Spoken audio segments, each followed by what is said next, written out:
question. They say religion is a means contrived by mankind to cover up problems that man could not solve, but which, with further advances in civilization, will one day be solved. And so they ask, will religion no longer be needed?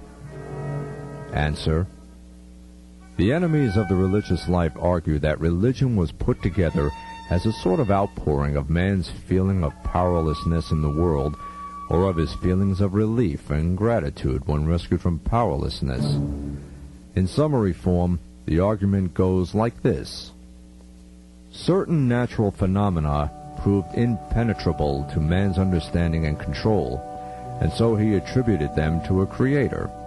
Or, man attached to certain natural phenomena an aura of sacredness, because he derived an unreliable benefit from them.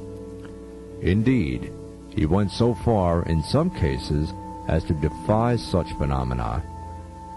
Thus it was, they say, that the river Ganges came to be held sacred by the people of India, or the Nile by the people of Egypt, and, in different ways, the Kaaba both. Confronted by fearful insecurity in the world, they say, man sought to secure himself by revering and appeasing what he supposed to be the source of his security or insecurity. The division in some cultures of this aura of sacredness between two deities, one good, the other evil, led to the attribution of love and mercy to one and of terror and punishment to the other. The argument carries on to explain in a similar way the concept of hell and heaven, and eventually concludes with the observation that religion became, for the most part, the middle classes of people in society, a comforting illusion, and for the men of power in that society, most especially for the men of religion, a means of manipulating the masses. In short, the opiate of the people. Does this argument have any real foundation? It does not. Religion is not by any means a consequence of infirmity in reason, nor does it depend upon any infirmity of will or fear. Among the meanings of the term religion are obedience, recompense, and a way or path. These meanings are interlinked. The path is the way that leads, through obedience, to God the Almighty. And at the end of life, man will have to render full account of his good and bad deeds, all that he did on the way. In a more technical sense, din may be defined as the whole of the divine law as it guides any person possessed of reason to do good. Just as the law distinguishes a legally responsible person from one who is not, so also the demands of the religious life are addressed to a being capable of reason and not to one incapable. Religion is not there because man cannot reason or because of what he cannot understand. Rather, it is there because, by God, he can reason, and because of what, by God, he can understand. Further, man obeys or disobeys God by exercising his free will. Obedience is required of him, it is not imposed.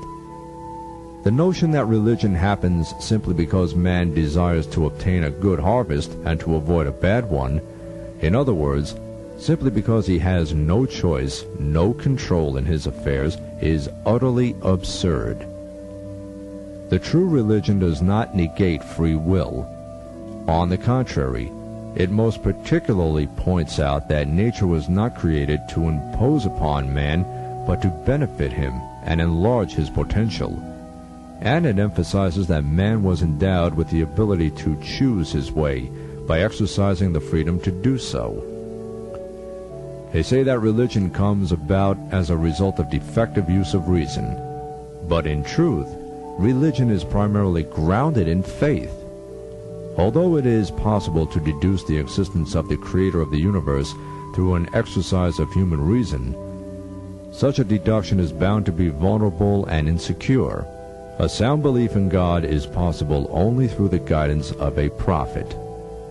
Every prophet was endowed with certain signs confirming his appointment by God. In addition to the miracles he worked, The divine scripture with which he was sent is the most significant demonstration of his prophethood. Whether a man lived during the lifetime of the prophet or long after the prophet's death, he is required to follow the book and the prophet in his beliefs and actions. It is not any kind of ordinary worldly power that the prophet thus exercises over his followers.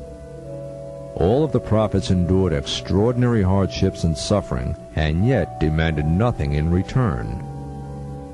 They expected nothing of the world, although they could have acquired any worldly good whatever if they had agreed to abandon their missions. Our prophet, upon him be peace, experienced the beauties and spiritual delights of heaven in his miraculous journey to the divine presence. Yet he chose to return to his people, that is, to return to torment, contempt, and ridicule.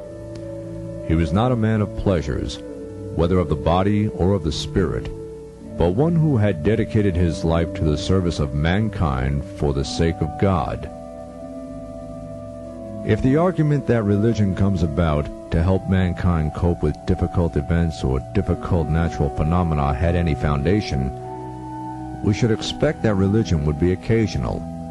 We should expect that the need for it would arise only on certain occasions, and when the occasions passed away, so would the need for religious preparation or response, until time brought the same or similar circumstances round once more. But true religion, the din of Islam, is not concerned only with ceremonies for birth and death and marriage, or with other rites to deal with crisis points in individual or collective life.